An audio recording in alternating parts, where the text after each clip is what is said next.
Sodatina gammada nu abdii qabna markabni jabduu sinolla akkamiin banna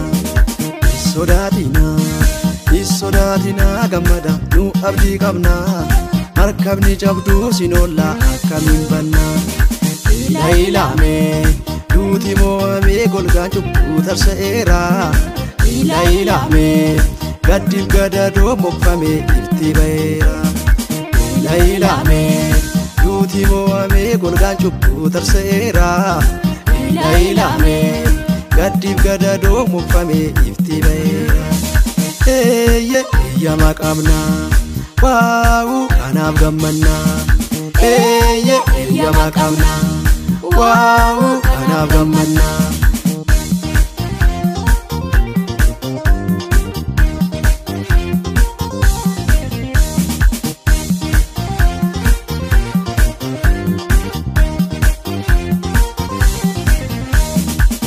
Illi keenya irraa hin darbu hin jijjiiramu gaara gaqqabee dachaa ol kaasee moo'ee jiraata garraa duukamu.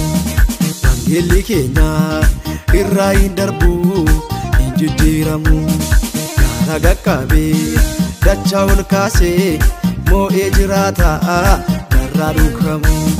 Lammi Waaqayyoo taanee lalannee namuu lammata gadda hin qabnu isaan nu godhee warra galata. Lammi Waaqayyoo taanee lalannee namuu lammata gadda hin qabnu isaan nu godhee warra galata.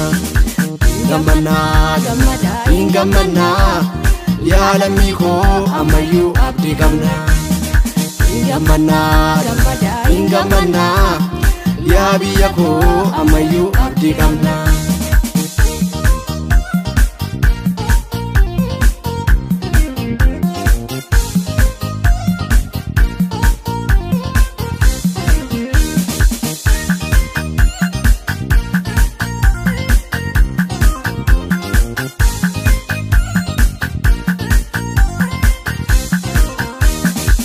Rafamina anatta mana iddoo jireenyaa bal'aatu jira keessi fudha gaaroo fi kotti inuu jiraattu siinis na bira.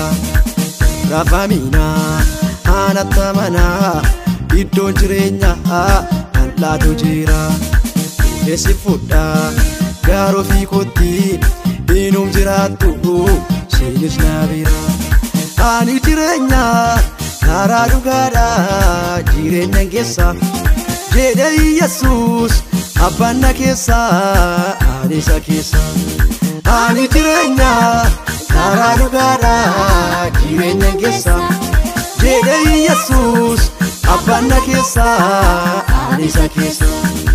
Ilailame duuti mo'ame golgaan cubbuu tarsa'eera ilailame gaddiif gadadoo mokfame ifti ba'eera ilailame duuti mo'ame golgaan cubbuu tarsa'eera ilailame gaddiif gadadoo mokfame ifti ba'eera.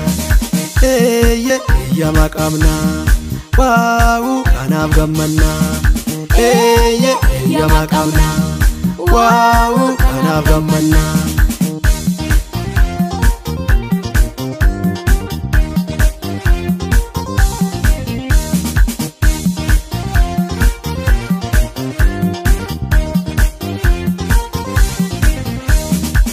Haleluyaa madda gammachuu karaadha inni jireenya.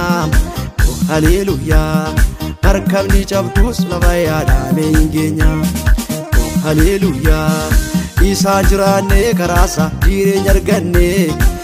Haleluyaa nuuf ta'e malee karaa isaa nutti hin banne birmadoomneerra duuba manaa Waaqayyo taane gammachuu keenya hundaaf ibsina hundinuu kaane birmadoomneerra duuba manaa Waaqayyo taane gammachuu keenya hundaaf ibsina hundinuu kaane